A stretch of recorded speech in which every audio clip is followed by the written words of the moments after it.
let's get started. Professor Quick. Yes. Thank you, Ray, and the team to invite me to give this presentation. Can you see my screen so far? Not yet. Okay.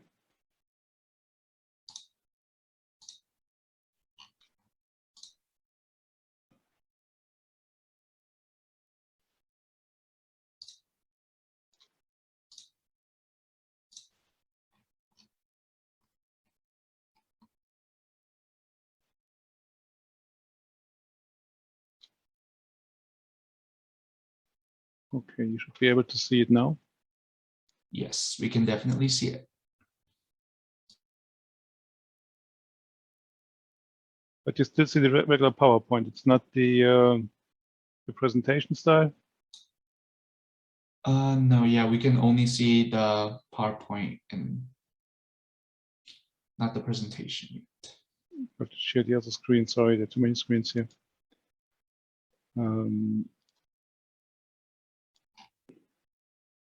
I should be able to see this one, correct? Perfect, thank you. Okay, so sorry for the delay.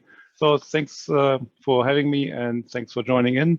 I think as Ray mentioned before, and Dave also, I think the key here was to have the interaction with the nanoSPA team to get all the information and background objectives out of the way and produce new data. So when I came on board, I was already using the SPA. I had this paper in PNAS in 2007 with Janczak when I introduced the SPA for transport proteins.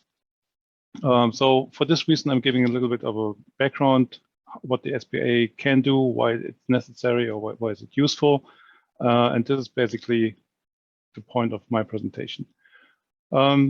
Just a short introduction. I'm at Columbia University in the Department of Psychiatry, and here you see basically where my lab is located, where I'm sitting right now. So hello to everybody out in the world here.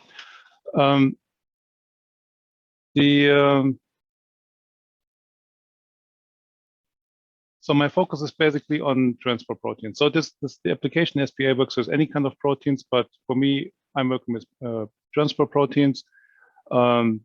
Those fall into the passive transport group, the active transport and group translocation.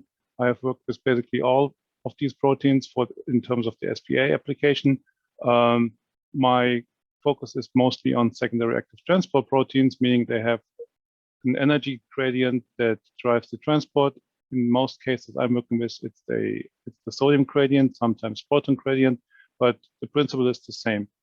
And when I, as you probably also know, have the same experience by working with a transporter, a membrane protein, you want to analyze it in its most natural environment. So what you do in most cases, you start expressing this target protein in your cellular host system.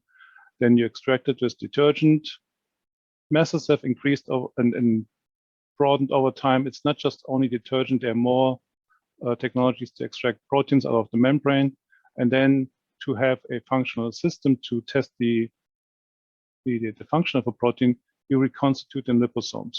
The other pathway that's been used more and more was crystallization and cryo-EM. Basically, you extract your protein out of a native membrane, you bring it back into an artificial membrane for functional studies or for cryo-EM, or you have it in a non-membranous environment. The question is, what is with the activity? How do you know that whatever you see in a structural snapshot is the reality of what the protein does if you see the functional groups being highlighted in your structure, or if it's just like an artifact? And as you all know, coming from a mixture of membrane protein in detergent solution and adding lipids, the road is tricky, so you can have issues with the lipid composition, the composition of your buffer, the type of detergent you're using, the amount of detergent you're using, the solubilization state, your protein and or your lipids are in. And also important is the lipid to protein ratio to make sure that your preparation works out in the most native way that you can imagine. Also, what I've seen over time, the means of detergent removal play a critical role in having functional preparations of protoliposomes, and same also goes for nanodiscs now. So this is a critical path that applies to basically any and all membrane proteins. And the point is, how do we assess the function of these? Ideally, you start with your membrane prep, and then you go into an artificial system. But as I mentioned, what's with the assessment of the activity, what is key here is you have to realize that there's a lack of compartments. So going from a cell into a non-vectorial environment, meaning you go into a system where you have no inside or outside, you lack the vectorial transport component of these transport proteins. So what's helpful here are binding studies. There are two, or at least two different types of binding sites. There's equilibrium binding, and there's an association dissociation binding approach. I show in some examples both types later on. And then over time, I realized, like in 2005 to 2007, I realized that the scintillation proximity assay would be a very powerful tool to get information on the activity outside of the membrane environment. It's a very homogeneous assay, versatile, it's rapid, sensitive, can be used for a wide range of biological processes. And one of the key steps I'd like to emphasize over and over again is there's no separation step required. It can be used with an automated throughput, different assay types, and is also very positive part of this. There's reduced handling involved, and the disposal of radioactive waste. If you use radioactivity to assay your protein, and you work with radioactivity, the SPA assay is usually the cleanest thing I've seen in all types of assays I've seen over 20 years. So this was the major point for me to start with the SPA. Well, SPA started like some time back, and there was a paper of my friend from Quebec from 1982 where they introduced the whole principle of the SPA. But the main breakthrough came in this paper in 1989 by Bostos and Towers in Nature, where they actually introduced scintillation proximity in depth, basically. To make a long story short, here's a short presentation how this whole thing works. When you see the CU, it stands for copper. Copper is a chelator for your his-tagged protein. This is like the most common application that I've been using the SPA for, and I see others do the same thing. So copper chelates his-tagged proteins. So this here is a scintillation bead, which has a coating of copper. The free radio label shown here as the Y, with this little star. The reason behind this, I used at some point tyrosine, so this is the abbreviation for tyrosine. But if the radio label is in the medium, in not immediate proximity to the SPA bead, you have no energy transmission and you have no light generation. Once you have your protein binding to your bead and your ligand now binds to your protein, the ligand is held in close proximity that you have light emission, you can detect this. This is the nice thing which refers to what I said before, there's no separation step required. When I started this in 2005 to 2007, the beads were sold by Amersham, and Paul Mushu of Amersham provided me with lots of information, and I had a contact at Amersham who I could talk to optimize the assay. What I was told is basically these isotopes, tritium, iodide 125, carbon 14, S35, P33, P32, those were all isotopes that could be used for the SPA. And I have used all of these successfully with the old beads that were available from Amersham at the time. Mostly, as I mentioned before, I used the copper coating beads for his-tagged proteins, but also I used other beads for antibody measurements and so on. In the meantime, I also tested successfully calcium-45, iron-55, and sodium-22 with the assay. And this was published in 2007 in PNAS and also in the molecular cell paper 2008. The SPA was crucial to find the data that we were looking for. Another short scheme here. This is basically what you're doing. You have a bead. The ligand in solution does not elicit the light signal. only once your protein binds with the histological cover coating, you have light emission. But the easy way to reduce your background is by adding imidazole to the reaction. This basically prevents the histec protein to bind to your bead. So this is your background correction, sorry. And all the information, the background counts, is your non-specific, is your non-proximity effect, is your background you can subtract. As I showed you here, you have your raw data, you get, this was done for LUT, you have treated leucine binding at about 25,000 counts per minute.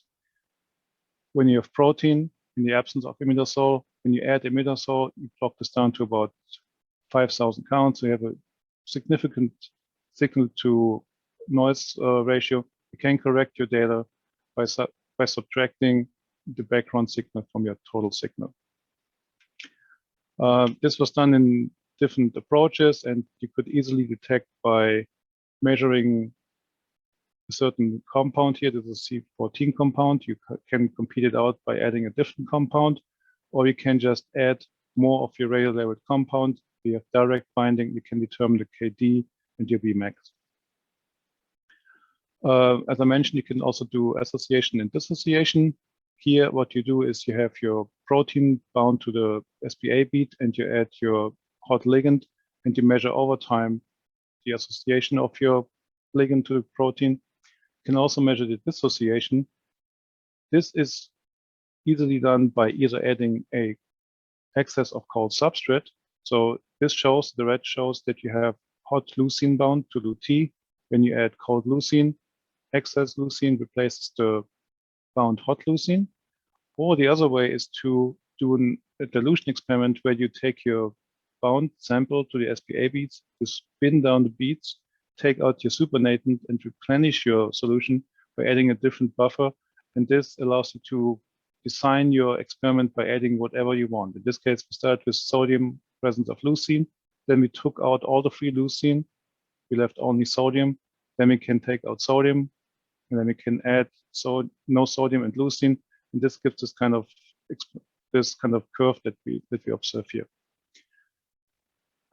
So as I mentioned, this was all in the 2005-2007 range, and the SPA bead types that I used were mostly yttrium silicate or polyvinyl toluene beads.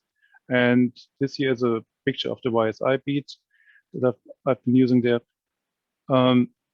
This went all well, and I had no issues. I produced a lot of data, and many papers came out of this.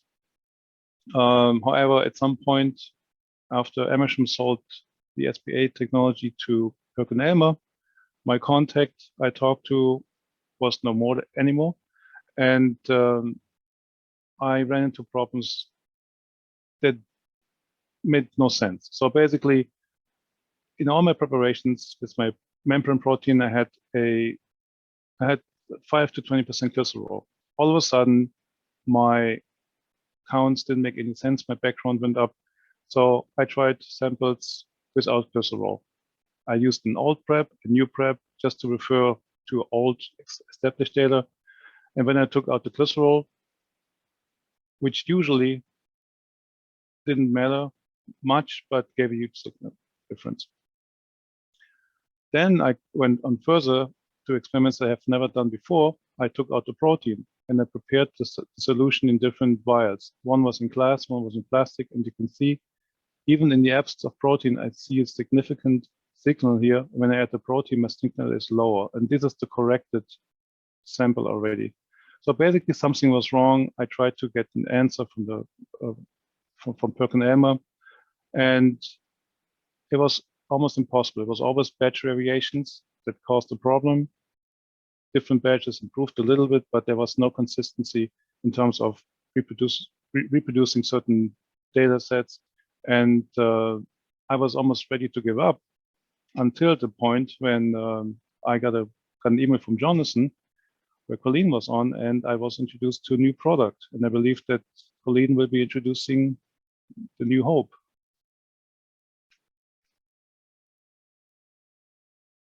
Thank you.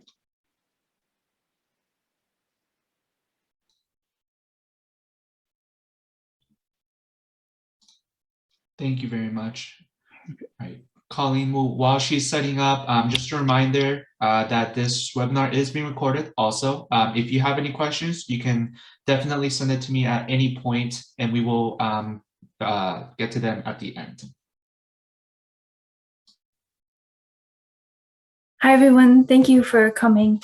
Now that we've heard a little bit of background from Dr. Quick, I'd like to tell you a little bit about what we do at Scintillation Nanotechnologies. Slides are not advancing.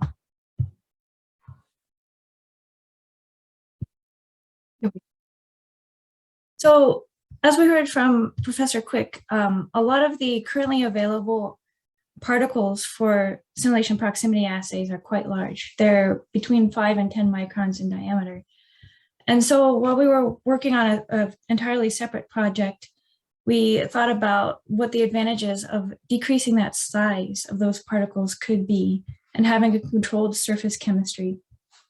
And so our particles are about 300 nanometers in diameter. They're much, much smaller, but they're still scintillating particles. So they have enhanced dispersibility, especially in aqueous samples. So that helps make measurements over time more easily. You don't have to worry about shaking your sample quite as often. And that can also help with improved surface area to volume ratio because our particles are so small. So per milligram, we have a lot more space on our particles than larger microparticles. And because we can control our surface chemistry, our surface of our particles is very easily controlled. And we have yet to find the limits of what we can attach to the surface of our particles. So we have 3 basic products, and there are 3 separate ideas behind them. The first is our aquascint particles, which is just a scintillating particle. That could be for very basic detection of low energy radioisotopes. And so we have found that they respond to the low energy radioisotopes like tritium and S35, P33. We've also tested P32, which I couldn't show here. Shortly, we will be testing carbon-14. And we have tested some alpha emitters, which I have not tested here as well. So for just general detection of radioisotopes, aquascint can detect those in a typical liquid scintillation counter. You can also recover them. So even though they are small, you can centrifuge the aquascint particles and recover them. So you can recover your sample and potentially reuse the particles. I don't know if that would really be as useful, but recovering a sample could be very useful in some applications. So we typically do this in those very common Eppendorf benchtop centrifuges, where you can centrifuge 50 milliliter tubes or 50 milliliter tubes for less than 10 minutes. So it doesn't take very long, and you can make a little pellet and get your sample back. If you need specificity, as Professor Quick was mentioning before, we also make scintillation proximity assays. And so we can functionalize the surface of those nanoparticles to make proximity assays. And we've done this in several models to demonstrate that the proximity assay could work. We first just chemically linked tritiated acetic acid actually to the surface of our particles. So this was a direct chemical linking. And you can see the difference between unlinked tritiated acetic acid and linked tritiated acetic acid. So you can see when it's linked and when it's not linked, and it's dependent on concentration. We've also been able to do this by radiolabeling proteins. So we actually, and very inefficiently, labeled some neutravidin, but it did become labeled, and we made some biotinylated particles and were able to monitor the binding of this radiolabeled neutravidin to the outside of our nanoSPA particles. Down here, you can see the non-proximity effects and the non-specific absorption of the neutravidin. So some of the neutravidin could stick to the particle and yield a signal, right? But it's much, much less than you see for the signal for specific binding. And while we don't offer this as a product, this is a further demonstration of what can be done with these particles. We were also able to link single-stranded DNA to the outside of our particles and then hybridize a complementary strand to the outside. So we could hybridize a complementary strand that was radiolabeled and see that bind to our particles. This here again, sorry, the red squares are the non-specific adsorption down at the bottom. And then we could come in later with a unlabeled complementary strand or a mismatched strand that was different from the complementary strand by, I think it was 4 bases, and then a random strand. And we could move the tritiated complementary strand off the particles and watch that happen too in a competitive binding assay. So our particles can offer several advantages and are very easily adapted to bind. Like I said, we haven't found the limit of what we can attach to the outside yet.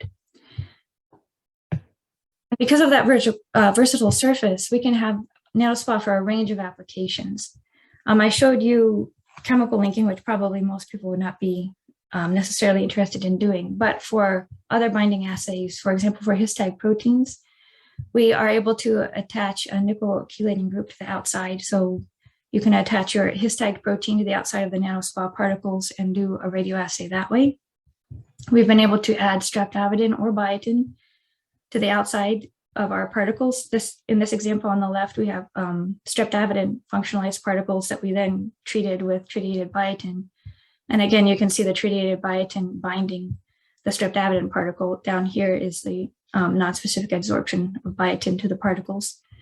We're also making protein A and protein G particles for other applications. So these are readily available for anybody who needs to use them at this point.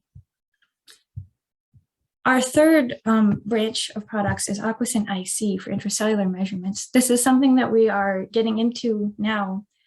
And that is that because our particles are so small, they will actually go inside of cells. So on the left here, you can see some cells. These are actually CHO cells without any of our particles. And on the right, the particles are shown in green. So these cells have taken in the particles. And the idea is that this could be very useful for uptake assays, for example. If you're watching the uptake of a drug, perhaps in living cells, then you can monitor this over time by putting your scintillator inside of the cells. And I should point out, our particles are not actually green. This is false colored. These particles in this case were red, so they emit at red wavelengths. The viability of the cells after taking in the nanoparticles depends on the cell line. In the cell line that we saw on the previous slide, they tolerate it reasonably well. You can put in 10 micrograms per milliliter for up to 18 hours and still have high cell viability, and that is a fair number of particles. We're working on finding out exactly how many particles that is so that you can correlate uptake of the particles with what your signal really is and have a quantitative value available. But we know that you can actually put in a number of particles without destroying your cells, that they tolerate it pretty well. And this is a very early experiment that I would like to share with you, but we've been able to measure the uptake of tritiated glucose as well. So in those cells that I showed a picture of previously, we incubated them with our Aquascent IC particles, rinsed away any remaining Aquascent IC, and then treated those cells with tritiated glucose for a certain amount of time, and then removed them from the surface and actually did some scintillation counting to see if we could determine how much glucose they took in over time. So for cells without any tritium, the signal is quite low. For cells that had tritium or tritiated glucose for only a minute, the signal is still quite low. That was only 1 minute that they had the glucose to take up. After 4 hours, the signal increases, and in 24 hours, it increases further. So this is a work in progress where we have some other experiments that we would like to do to support this. But at this point, we're quite certain that most cell lines will take up our Aquascent IC, and you can make some measurements. So to summarize, we have Aquascent, which is just for general detection. There's no functionality on the outside. If you have low energy radioisotopes or other isotopes that are perhaps precious and you would like to recover, it's easily centrifuged and removed from your sample. nanoSPA has added selectivity for proximity assays. And so we have nanoSPA for histags, we have streptavidin functionalized nanoSPA and biotin functionalized nanoSPA, as well as protein A and protein G. And we would be more than happy to hear about anybody's needs in terms of what other kinds of nanoSPA would be most useful for our customers. And we also have Aquascent, which is for intracellular measurements. So thank you very much. And I'm excited to hear from Professor Coleman to see how he has been using nanoSPA for his tags and how that has been working out for him. Thank you.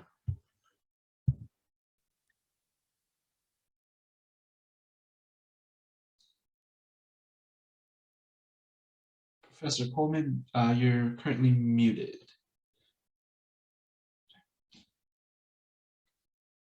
Trying to get the slides all set up. Currently. Yes, okay, Perfect. here I am.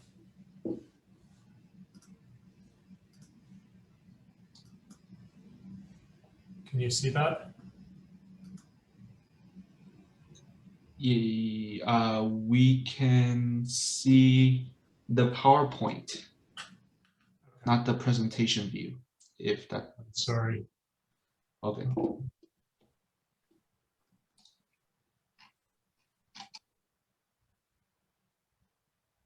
I think it's because it's on a different screen.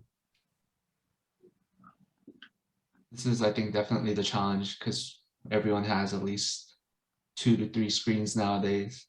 Yes. And Dave is bragging that he has 5, even though. All right.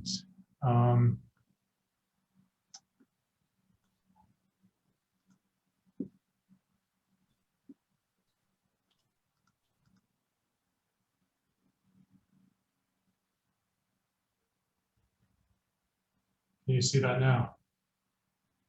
It's the same problem. I think it is still loading. Hasn't come up yet.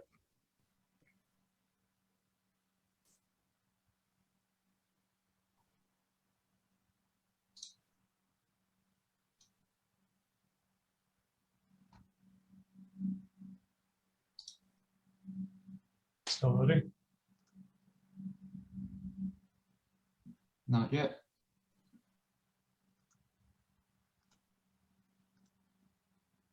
Perfect. You see it? Okay, perfect. Sorry about that, everyone. So a little bit about what I do. So I've had a lab here at the University of Pittsburgh now for a little bit more than a year. What my lab is interested in doing is basically to determine high resolution structures of membrane transport proteins, particularly ones in the nervous system. And to do that, an essential kind of first characterization of our purified protein is to actually measure some sort of radioligand binding. And most of the proteins we're studying are really medically important proteins. And so there are tritiated ligands available for many of them. So this is basically a first step that we do in order to understand if like our preparation of protein is active and if we can get it into the correct conformation such that when it goes on the electron microscope, we're able to actually determine the structure of the protein in an actual like functional state. All right, so what I'm going to do today is walk you through a number of different experiments that we've done and basically how the nanoSPA reagent has enabled us to complete a lot of these studies. Okay. All right, so this first project, we're studying a membrane transport protein, and we had done quite a bit of characterization of this protein. We were able to purify it and show that it could bind radioligands using basically an indirect assay where we were looking at thermal shifts. So we're pretty confident that the protein we were producing was correct. And so when we obtained a radioligand, we thought that measuring binding should be relatively straightforward. It turned out it was not. So this is one of the first experiments that we did here. So we took our purified protein, we mixed it with some copper YSI beads at about 1 milligram per mil. We added varying amounts of our 3H labeled ligand. In the gray bars here, you can see these are our controls here, where we've added 10 micromolar of a cold competitor, basically to compete off the counts that are bound to the protein. What you can see here are a number of things. First of all, our total counts are really low. And second of all, there's really no difference between the test and the control. And we did many experiments like this, where we tried to optimize the assay, and we just really didn't get anywhere with this. So we were really quite stuck, I would say. Another thing that my lab does to make sure that everything is working correctly is we look at binding of the protein to the copper YSI beads. These proteins are his tagged, but they also have a fluorescent tag. In this case, it's an M Venus tag. So we can look at the amount of M Venus that's associated with the beads. And here you can see that actually there's a large amount of M Venus. Most of the M Venus is actually associated with the beads, and there's relatively little that's unbound. So our protein is indeed binding to these beads. So then we did a series of other control experiments. One thing to do is to take to take membranes that are expressing the protein of interest and to mix them with your tritiated ligand and measure binding. So it's basically just done in solution. So here you can see we've got a large amount of counts that are associated with these membranes. And then when we add our control competitor ligand, we're able to compete away those counts. So the protein seems to be expressed. It's probably folded correctly, at least most of it. And this looks pretty good. So another thing that's possibly going on, as Matthias touched on, is sometimes detergents and other things can cause particularly membrane proteins to misfold. And so we wondered if maybe we were working with a protein that was particularly sensitive. And so we did an experiment here where we looked at binding after addition of detergent. So here we're using a detergent called Emigen, and we're just adding it to the membranes that have been pre-bound to the tritiated ligand. So we're adding it for various amounts of time, in between 5 minutes and 60 minutes. And you can see here that actually there's not much difference at all. Again, suggesting that the protein, once it's being solubilized with detergent, is actually still quite active. Okay. So at this point, we thought, wow, there's got to be something else going on here. And so because of my days as a postdoc working with the serotonin transporter, I already had been in contact with Colleen.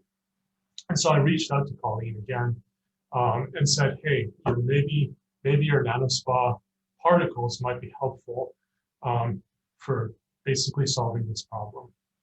And so Colleen agreed and sent us some of these particles. And right away, we were able to make our experiments work. This is one of the first experiments that we did here. So we're using 50 nanomolar of our tritiated ligand, 1 milligram per mil of the nanoSPA particles. And you can see here that there's quite a significant difference here between our controls and our test.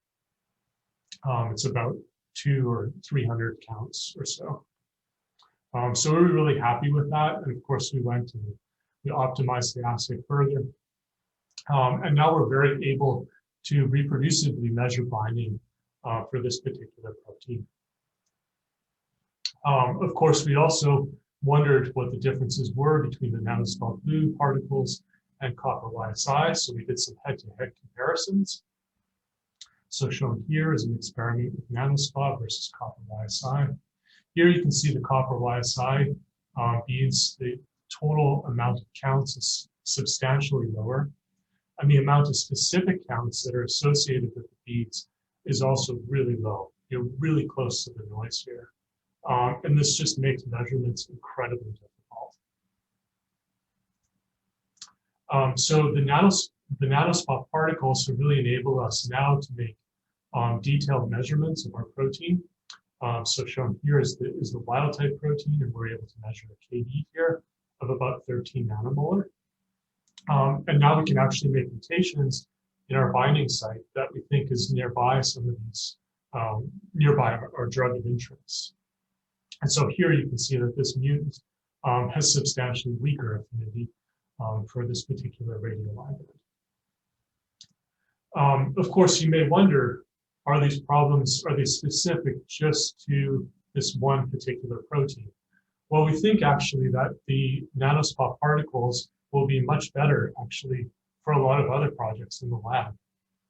And we actually have another project that's ongoing in the lab where we also have a tritium ligand that we're measuring binding to a different membrane protein. So we also tried a similar experiment here. And here you can see that the nanoSPA particles produce significantly higher specific counts, and that the counts are relatively stable over time. And this is in contrast with the copper YSI beads, which the specific counts are relatively low, and perhaps even more worryingly, actually, they decrease over time. So if you were to zoom in on this, after about 12 hours or so, you may only have like 20 or so specific counts associated with the beads. So to conclude, at least in my lab, the nanoSPA technology has really improved our 3H ligand binding measurements for 2 different projects in my lab. This has allowed us to do things like KD measurements, competition binding experiments, and then also to look at mutants and how they bind various ligands. So it's really enabled us to do a lot of things that probably wouldn't have been possible in a very highly reproducible manner using scintillation proximity assays.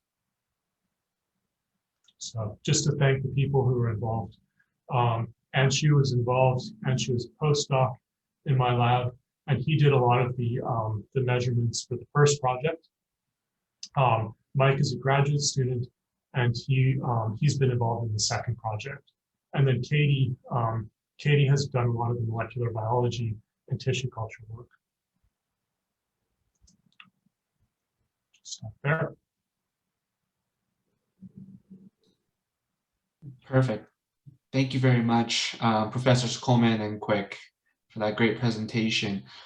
So just to get us started with questions, I was wondering for the both of you, do you have any future applications for nanoSPA planned? I think that's kind of an important question just for everyone to hear a bit more about the different types of applications outside of the proteins we talked about. Do you guys have anything planned that you can tell us a little bit more about maybe?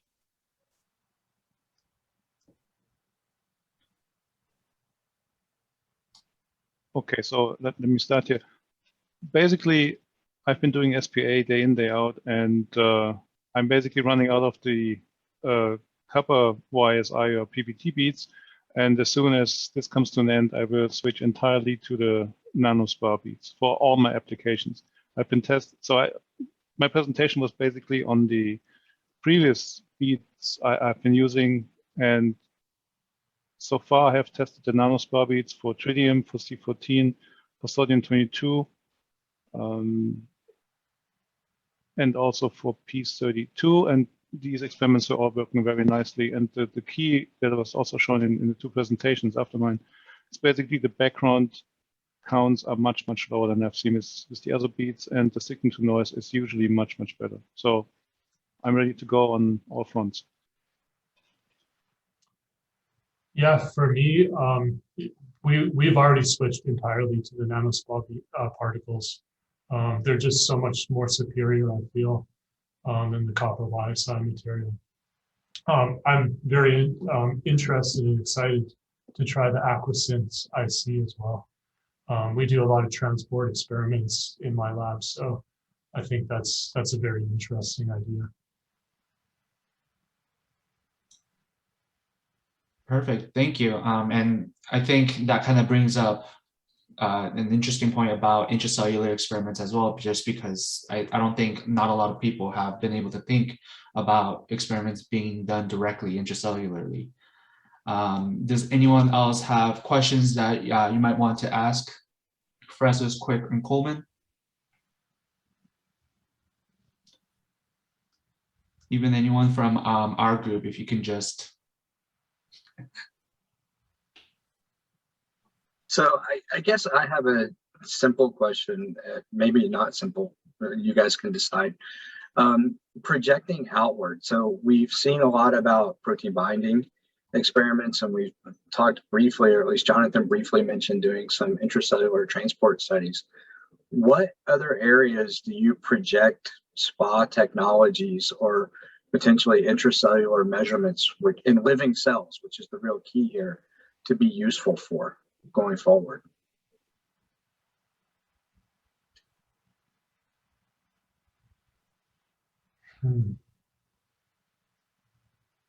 So basically, I've tested some of the nanosynth particles before. I have seen uptake with a radio-labeled compound when I was using, I believe this was an E. coli assay or membrane vesicles of E. coli. This has been working, this worked pretty well so far, I have to say. This would basically take out all my filtration assay. What I would like to see is having the same kind of technology that I like so much about the SPA. There's no separation step. Basically, feeding the cells with the particles and then measuring in real time uptake of a radio-labeled compound. This would be really a game changer for my lab.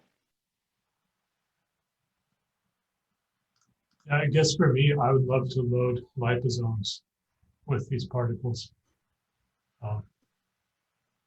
We do a lot of experiments like that, and you're able to change various conditions to pro-mechanism much more readily in those types of systems. So I think I would probably try to do that as well.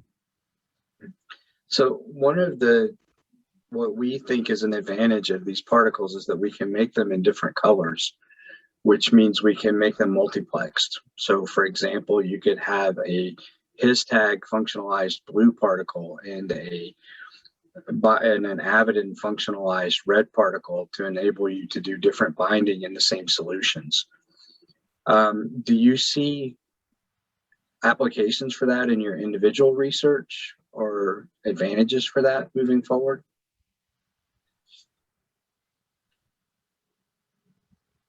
If I would know the specifics about detection and if you have this machine available, then yes. I think it's getting complex between fluorescent measurements and all the other kind of imaging approaches in the lab. What kind of machine or what kind of piece of equipment can actually cover all those different areas? And also questions about sensitivity. So this is something I would be very interested in, but I mean, as we have done in the past, testing out these things would be very important, at least to me. Yeah, I think detection is really important. We have a microbeta too, which I guess a lot of other people are using as well. So it would need to be compatible, I suppose, with whatever we're using or readily available.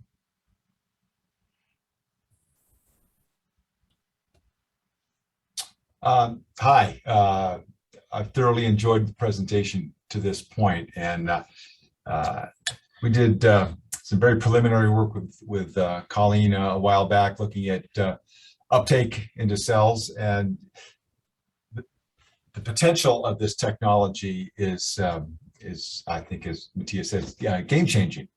From a very practical standpoint, in terms of measuring uptake in cultured cells, is the ability to use a plate reading scintillation counter. That's great. It increases throughput enormously. They're finicky machines and they're very, very expensive. Whereas fluorescence plate readers, everybody's got those and they work extremely well. So the notion that you could shift your real-time measurements in a high throughput sense to fluorescence plate reading is very exciting. What sobers me about application of the technology, it comes from sort of left field, and that's the decreasing availability of radio-labeled substrates at prices that real people can afford. I was incredibly sobered recently. We were shifting to a different transport pathway, and a very useful substrate would be glutarate or alpha-ketoglutarate. Well, I can get 50 microcuries for $4,000 if I can get it at all. they said, well, we don't have it, but we can synthesize it for you, and it would be about $25,000. And all the substrates that I've been working with, I've been doing this for, my first paper was published 50 years ago. And at that time, tritiated glucose was about $50 for 250 microcuries. It's just not that way anymore. Very, very disappointing. So my group has increasingly had to go to mass spec to measure uptake of the compounds of interest. We have lots of fluorescent substrates, and we do really great stuff. But the problem with most fluorescent substrates is you get beautiful data, but nobody cares about that substrate. They care about real compounds, drugs, and the like. And if you're not industry, getting radio-labeled drugs is rate limiting in terms of production. So this is an incredibly exciting technology for my students, my postdocs, and my junior colleagues, because I'm about to retire. But the thing to keep in mind is real-world access to the compounds that your technology is increasingly able to work with so efficiently and so productively. I can't agree more. I have the same issue. Some of the compounds that were available 5 years ago for very low prices basically are so expensive now, it's almost impossible to purchase them. However, with the SPA or with the new pathway here, you need less. I mean, that's the advantage of the nanosynth particles, that you would need substantially less of the compounds. So in my approach, what I've been doing also to overcome this hurdle here is to test different compounds with alternate applications like electrophysiology or whatever. And then when it's really coming to the point that I need to show it is this kind of substrate without modification, without a fluorescent label, then I would go for the hot compound. And I would, okay, I have to take the bullet and pay the $4,000 for 50 microcurie. Yeah, no, that's exactly it. You now have to limit those measurements to strategic airstrikes. Yeah.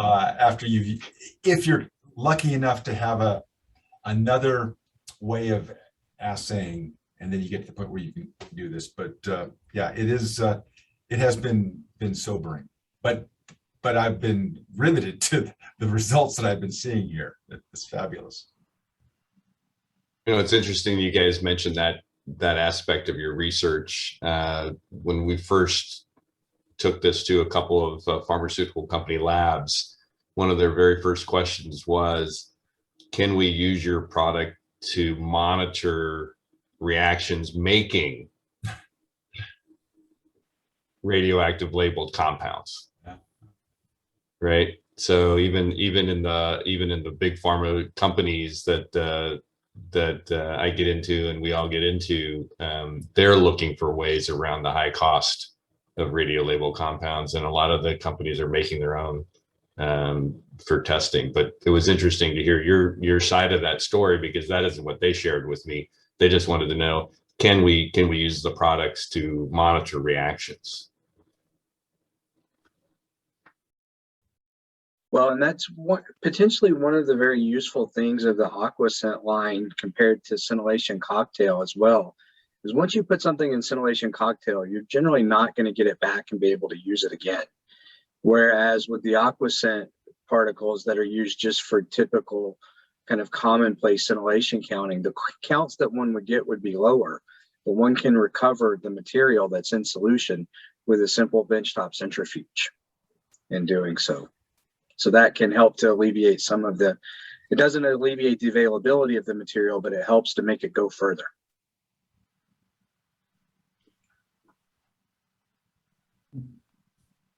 Right. Sorry, Greg, there's a bit of a limitation there. If the ligand, if your radio-labeled ligand has KDs in the nanomolar range, you can pull it down and recollect it potentially. But so many of the transporters, Matthias and I work with have Michaelis constants in the hundreds of micromoles per liter range, in which case they don't bind tightly enough that you can pull these things down. Right, and I was referring specifically to the aquascent particle, not the nanoSPA where you have the binding. Yeah, yeah. So, but yeah, totally get that. Right. I think one last question before we end the webinar is, there are a couple of people that have mentioned that they want to possibly look into integrating SPA. So these may be researchers that are already using radioassays, or these are researchers who are using fluorescence assays, but might want to transition over due to the benefits of radioassays. Are there any, is there anything that they can kind of, or you guys can say that can help them with this integration of the technology and maybe radioisotopes? And this can be anything between maybe like clear advantages that you guys have seen so far, or, you know, just this is what I would have done or what I would do.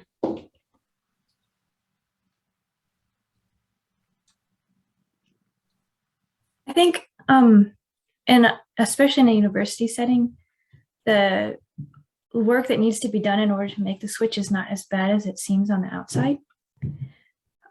Most universities somewhere on campus have instruments, usually multiple instruments. Sometimes they're hidden away, but they're usually around. So you don't have to necessarily go out and get new instrumentation, or if you do, there are ways to do that as well. But and then there are also, you know, your university's lab safety group, or whoever manages your radioisotopes. Oftentimes, once you have a protocol, it's usually reasonably straightforward to get that paperwork done. So I think in most cases, it seems like it's a really difficult task ahead. But from what I've heard and from what I've experienced, when you're in the academic setting, it's not as bad as it sounds.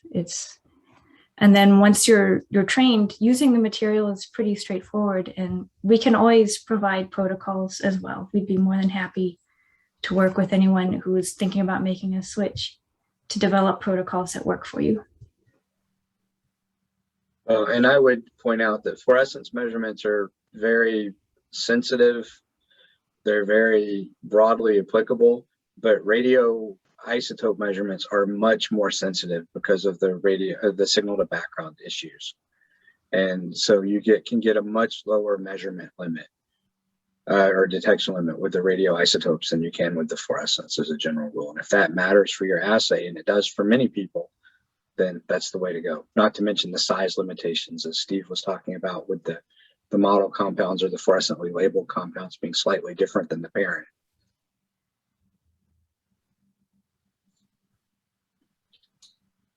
Yeah, I mean, it's basically log unit differences in sensitivity going from radio label to fluorescence to mass spec based stuff. You really have to change your perspective on how you do it. The good news is that you can look at the molecule that you're interested in. The bad news is that you frequently can't do the types of experiments that you want to do to look at kinetic mechanisms and the like. Absolutely. If that's it, I just want to say thank you again to everyone who's joined us, and to everyone who's registered. We will be able to send you a recording of the webinar, but anyone who hasn't, if you can provide us with your email in the chat, then we can definitely send that over to you as well. But thank you, Professors Quick, Coleman, for giving us a great presentation. And yeah, I hope to hear back from a lot of you. Thank you very much.